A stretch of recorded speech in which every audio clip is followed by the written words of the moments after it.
Hello, friends. Welcome to this very special episode of your book, My Time. This is being recorded in the month of September. September is Suicide Prevention Month. I have been aware more and more of people having losses to suicide. I myself have friends who have lost their children to suicide and other family members. And I felt that it was absolutely vital to do whatever I could to bring awareness to this concern. The statistics of suicide loss are only tracked at this time by the CDC up to 2020. The statistics from 2020 are these: 45,979 people died by suicide. That's one death every 11 minutes. 12.2 million adults seriously thought about suicide. And what I call the story behind the news is this: for every suicide death, there are 4 hospitalizations for suicide attempts, 8 ED visits related to suicide, 20 self-reported suicide attempts, and 275 people per suicide death who seriously considered suicide. I will be sharing resources in the comments of this podcast with you for suicide prevention. Today, my guest is someone who has had her own experience with suicide loss. Penny Myers is the author of Surviving My Path Through Suicide Loss.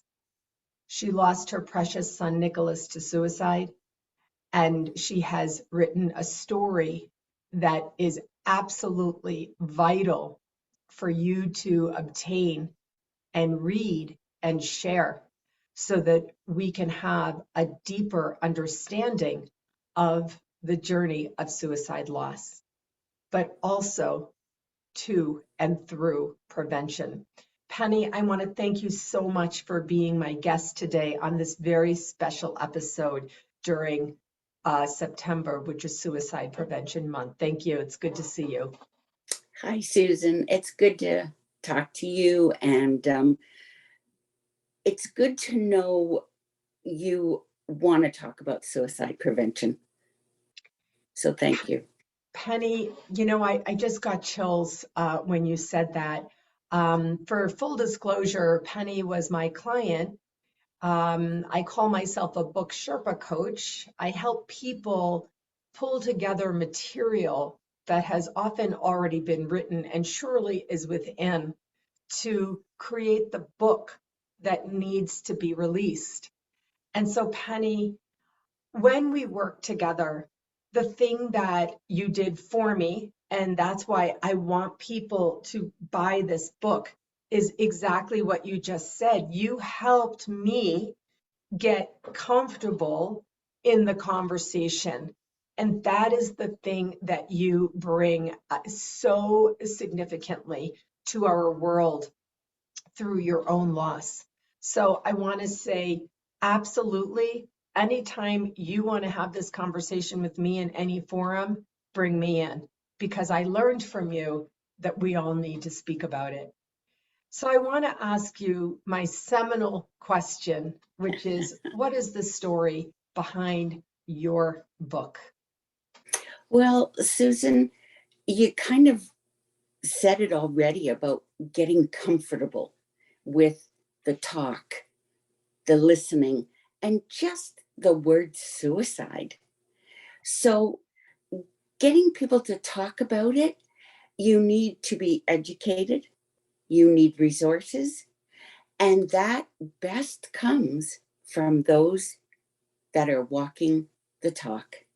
Mm, And that's exactly what it is. Getting comfortable so that you can hear the word suicide and not feel the fear. You can say the word suicide and not feel that fear, that cringe. And let's not go there, because mm, that's easier. And it's not about that. You will never be comfortable unless somebody hands you a check with $1 million. mm. Instead, they're taking that away from you. So you don't have to be comfortable, but you can talk about it and know it's okay and there's no fear. This is already, Penny, I just can't say again how much those messages that you just spoke out are absolutely true, real, authentic from you, because it was in our process, our discussion, that you taught me Yes. this, that I learned and experienced this working with you and reading through your book multiple times, and that I actually became, I should say, got into that comfort zone, Yes. moving from the cringe. I have some notes I'm taking while you're talking. The cringe, right? Mm-hmm. The fear Yes. Yes. based cringe That's of right. it being unknown and scary and Yes. horrifying to a Yes. place of love, Penny. Yes. And Right. I also learned in speaking about your precious son, Nicholas, how absolutely beautiful an experience it can be Yes. to speak about the person. And I'd love for you to Yes. share a little bit about Nicholas. I feel him with us here. That's really important you say that, Mm. Susan, because it is absolutely true that speaking about your loved one, focusing on your loved one, and that beautiful, heartfelt feeling when you talk about them, rather than concerning yourself about the fear part. So you talk about their memories. Nicholas was outgoing, he was fun loving, he was thoughtful, and he had a very open heart and wore his heart on his shoulders. Mm. And it's funny because you would have thought he was very happy, very settled, and loved life. Who would have thought he was thinking about suicide? Mm. We don't know these things. I've learned this from you, and sadly and unfortunately from others now as well who have lost children to suicide. Another message, absolutely seminal, absolutely vital. It's why I'm doing this podcast with you. I specifically invited you on, connecting up with September is Suicide Prevention Month. We need to have every month be Suicide Prevention Month. And I do have hotlines, phone numbers, resources that I will share. There are many of them that have been, created for this purpose. Right. But the message, I think that you just invoked, which is, how could I not have known? Something like, how could I not have known, is something that I hear quite a lot, especially, Yes. from anyone who loses someone to suicide. Yes, that's right. And it's not uncommon to not know. There's no way you can know because they're very good at hiding it. They're very good at keeping it to themselves. It's important to them to keep it to themselves and not let people know. That's why you don't know about it. Because if you knew, you would know they were in a place that they're not comfortable and they figure you won't be comfortable. So there you are with that, talking about it again and being comfortable. So Mm, it's not uncommon to not know where they're at when they take their life. I gotta make a quick run to home hardware. So, this is something that I think today, in the beginning, in my introduction, I read some statistics from the CDC, which are from 2020, Penny. Mhm. I did quite a bit of research before our conversation, and we don't yet have current statistics, even from 2021, late 21 into 2022. And the statistics are, absolutely severe. Even though there was an increase in suicide rates between 2000 and 2018, and the suicide rates declined in 2019 and 2020, still in all, the numbers are truly extraordinary. And I wonder if this conversation, that exactly what you just said, that they keep it to themselves. They don't want to share the discomfort. They don't want to share the internal agony, and they don't want you to experience it. Their loved ones. And I wonder if we're going to see a very, very significant increase in these statistics over these last 2 years as the world shut down and millions of Yes. people died, not by suicide, but from COVID, Yes. and Yes. etc. Right. Mhm. Susan, I want to clarify. You said it very well when you said they don't want you to know. They meaning a person at risk, our loved one. They are those people that we think are happy and running around day-to-day life. They can be you and they can be me. So we want to be sure to clarify every time we talk or mention or dialogue or communicate about they, we state myself, my loved one, my neighbor, Mary, Jane, Penny, Susan, because they can be in the mind of, is it the professional? Who did they mean when they said they? Who's they? They are the fruit people. They are the health people. No, they is Susan. They can be Penny. They could be your grandson, Jordan. My grandson. We have to put a name on it. I love what you're saying here, honestly, Penny. Oh gosh, I can't say how much this, even I in my own life know people, know human beings Yes. I love who might be, as you just said, a person at risk. Yes. A person, a human Yes. at risk. So I love bringing I wrote on my page they in quotation marks. Yes. Yes. And then I wrote who, with a big question mark. Yes.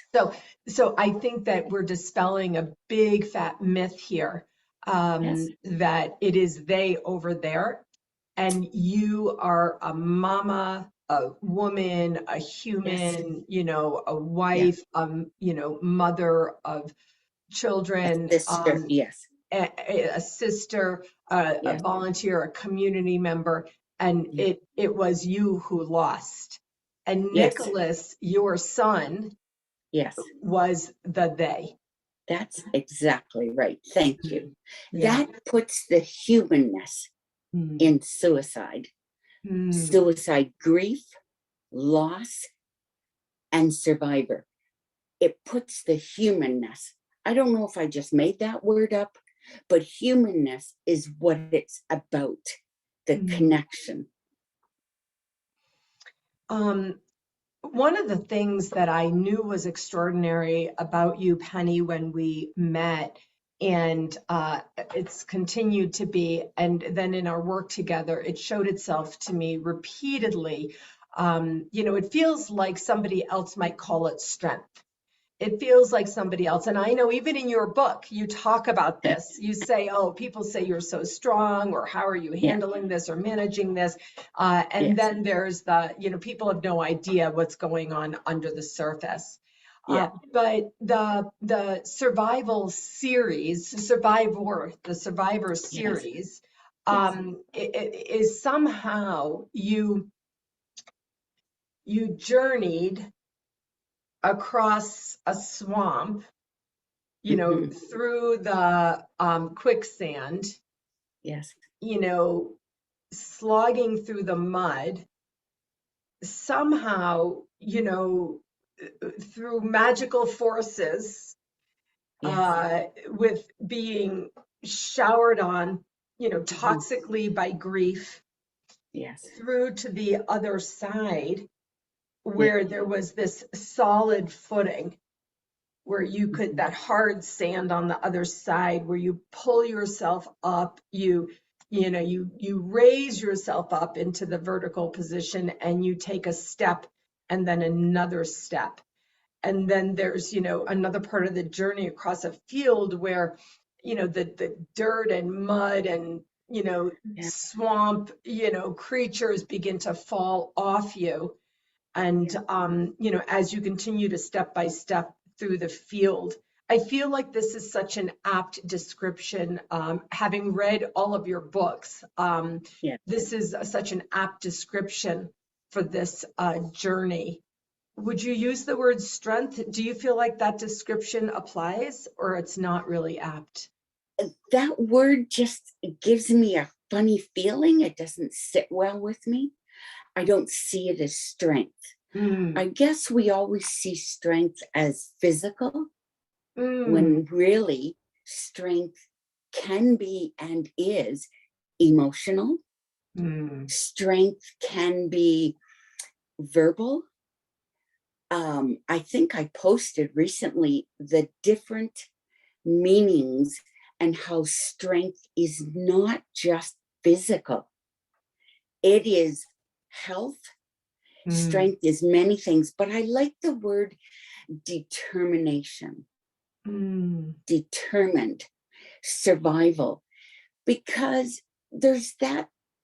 I always felt something tiny, tiny, like a little spark.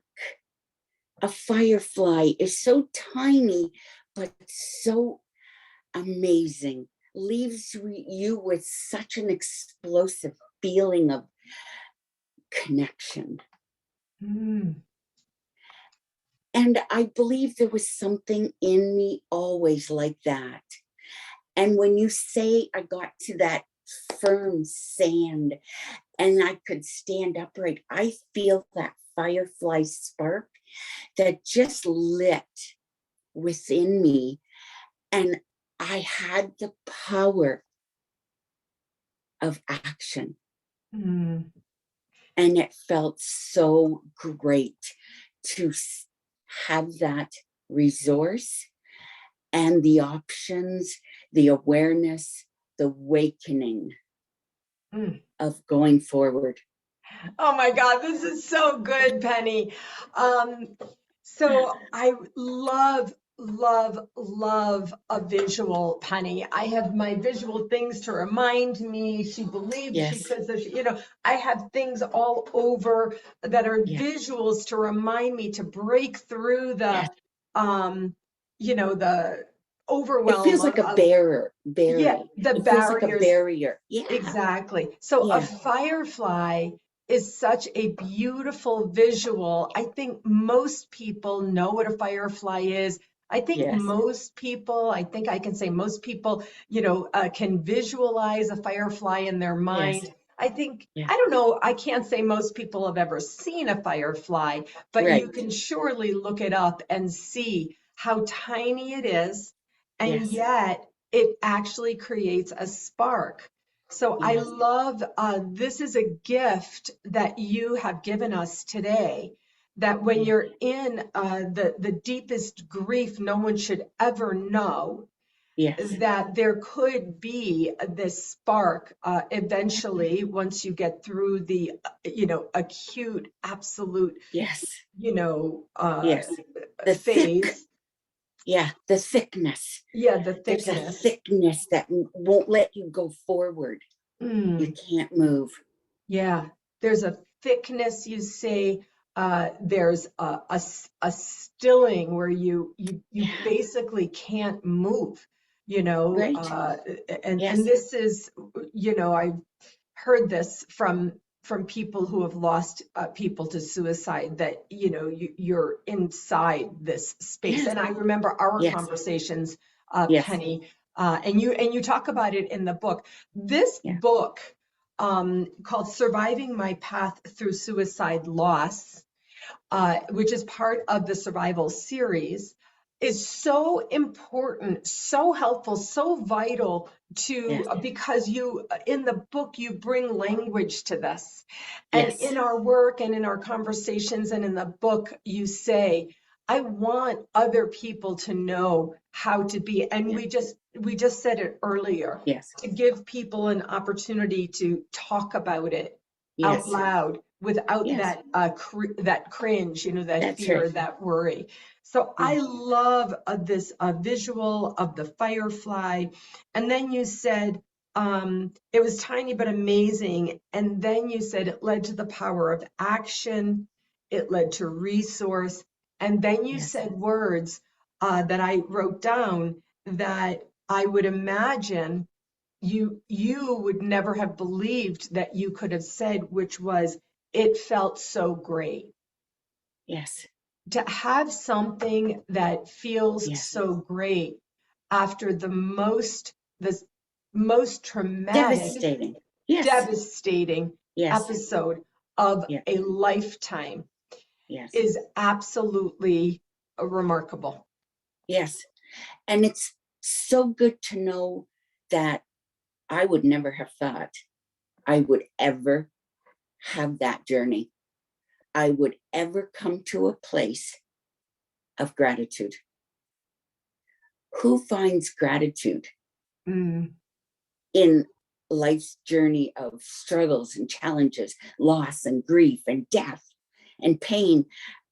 To think that I needed gratitude and hope so desperate for that tiny firefly spark to lead to so many, because determination and hope and going forward and feeling a bit of humanness and just a feeling mm. during all of that you would not know is possible. So you do want to celebrate every little spark. Right. Uh, I, uh, I can't say I know, but I've heard, and also all of our conversations are coming back to me so significantly now, about this, the early days of, just literally being stuck and not being able Yeah. to barely breathe. But the determination, I think, is a big word here. And to Yes. say the word hope is where I want to land, because my second question is always, why is your book worth my time? Because this is a book show podcast. Yes. And it always happens, I never really have to ask that question, because that question is like asked and answered in this discussion. Yes. To imagine that someone who has lost a child could use the word hope, hopefulness, gratitude, humanness, humanity, as I say, is so extraordinary. And Yeah. there will be people who will be listening to this podcast for years to come, Penny. And Yes. there will be people who will have lost someone to suicide. And Yes. they will hear from you that Yes. there is a space that you can get to. Now, Penny, it's Suicide Prevention Month, Yes. and there are people who are worried about their loved ones.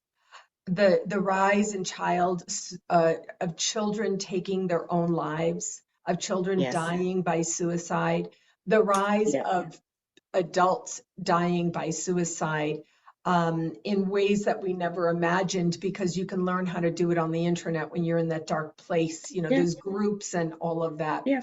So the people who fear are in fear and worry about their loved ones, what do we say to them? Action. Don't sit in your fear. You know when you're in an uncomfortable place and you don't like it, you change it. If you don't like the fact that your money situation's not good, you change it. If you don't like being in a crowded store, change it. If you don't like your lonely life, change it. If you are afraid your son or daughter or loved one, partner, husband, wife, parent, neighbor, good friend might be suicidal, might be at risk of something, might be unhappy, don't sit there. Don't sit in the toxin and the uncomfortableness. Do something about it. Ask. Ask. Just say the word, I feel like you're unhappy. Do you want to talk to me? Like, change that fear. Don't let fear run your life. And don't go away from it, because it's always there. You will feel it again, because when you don't carry through and change that uncomfortable feeling, whatever it is, you can't avoid it forever, because it will come back to you as a trigger, and you might as well deal with it now. So I totally believe dealing with it, you'll find how, the resources and the tools in the book. Yes, that is absolutely, absolutely true. The book is called Surviving My Path Through Suicide Loss by our author, Penny Myers. And I really, even as you were saying that, I was remembering some of the passages in the book. One of the differences today that we're experiencing, and I am a coach for women in particular. I have worked with men. I generally work with women in the second half of life who are pondering what now. Right. But I do have had younger clients find me, hire me. I've been working with them. Life is very stressed and stretched today. Yes. And so I really do find that there is very, very deep difficulty today. Yes. So there's something we said earlier, which is how could you would never have known. That's So right. these are two different things. With Nicholas, you said you would never have known, and you described him as thoughtful and loving and caring and funny, I know, and a wonderful human being. Then we're moving to this place where, well, what if I think that there might be a problem? You see that loved one in, difficulty, going down to depression, going to anxiety, going into despair, and you quote, in quotation marks, try to speak with them. So these are a little bit two different things, and you will find material for all of these concerns in this very, very special book. So I love, of course, Penny, I'm the confidence coach, and I'm in the confidence zone is what is the space where I live and sit. And so you said I'm writing notes as you're speaking. And so I asked you, what do you do? And you said, take action. Don't sit in your fear. And honestly, another seminal message to say things out loud, to say things out loud. Don't sit in your fear. Now, saying something to someone, expressing these concerns does not mean that you will solve their problems. You can't fix them. You can't fix them. Right.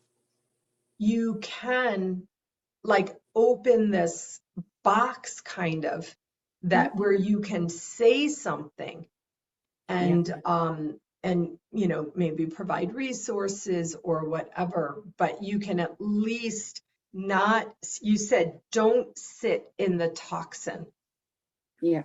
To say, I feel like you're unhappy. Do you want to talk to me?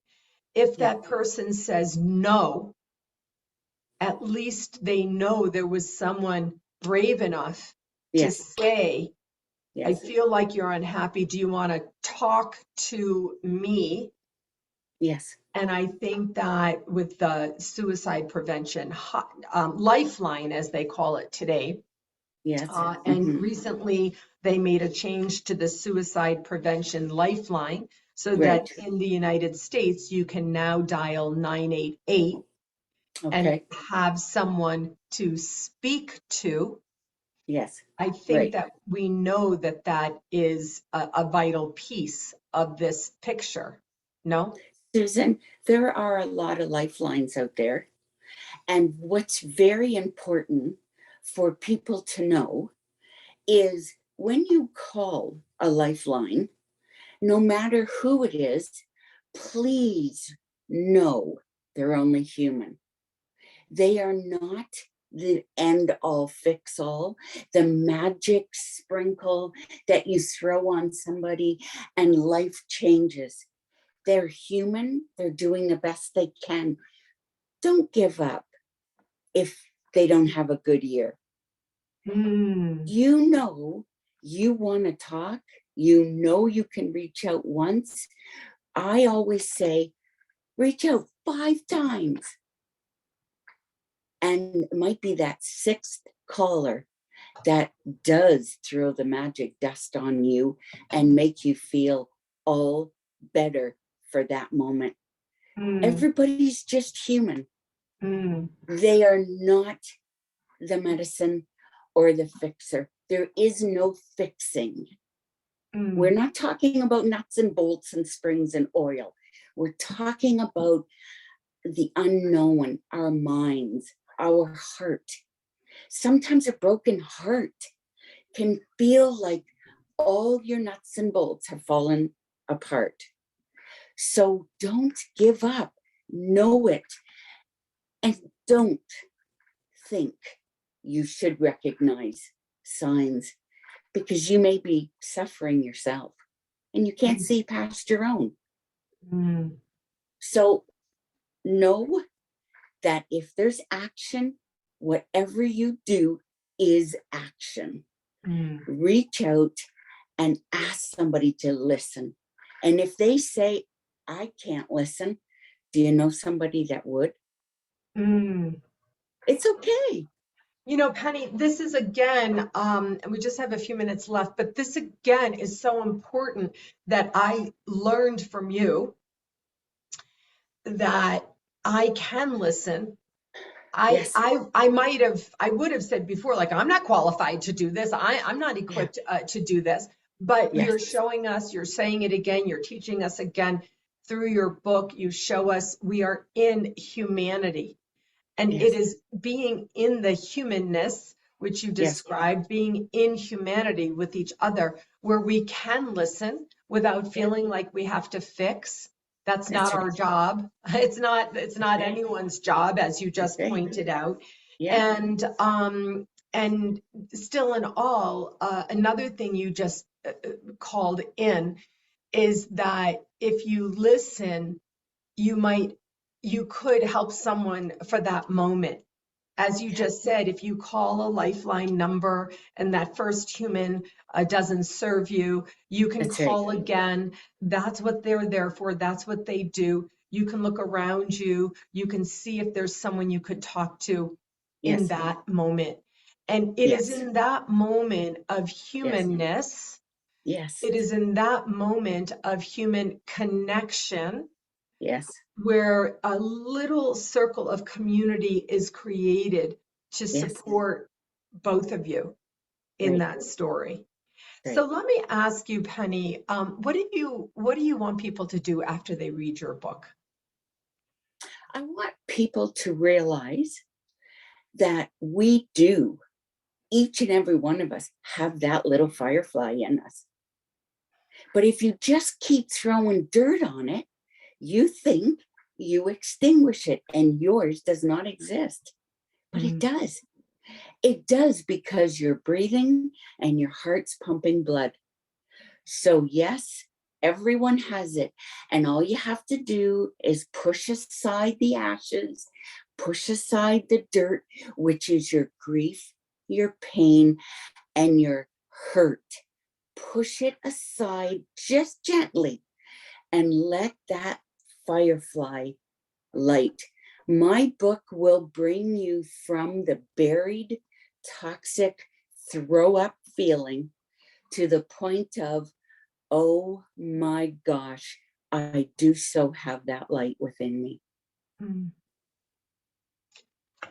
Penny, I want to say thank you so much for bringing your spark to my life, for being in the action of saying yes when I invited you to speak on this podcast. There is so much important material, the messages we've shared today and that you are sharing from your experience, absolutely vital. And I want to just say again, I cannot stress how important this book is for anyone who's curious, anyone who's worried, anyone who's experienced your own suicide loss. Surviving my path through suicide loss is Penny Meyer's story about her son Nicholas, a wonderful young man who lives in spirit today. I have felt My the spark. chills. Yeah, My exactly. spark. Yes. Right. Yes. And that is something in my work of legacy inspiration. I know that, and you are another example where you've turned loss into legacy. And so Nicholas's legacy is here with us. This book never would have been written. It was your first book. You have a whole survival series now. And that is his legacy, Penny. Yes, it is. Yes, I thank him. I Yeah. have him to thank. I really, truly do. Yeah. Yes. Yeah, exactly. Thank you, Susan. Absolutely. I'm absolutely delighted to see you, to be speaking about this book, and I'll look forward to our continued conversations, Penny.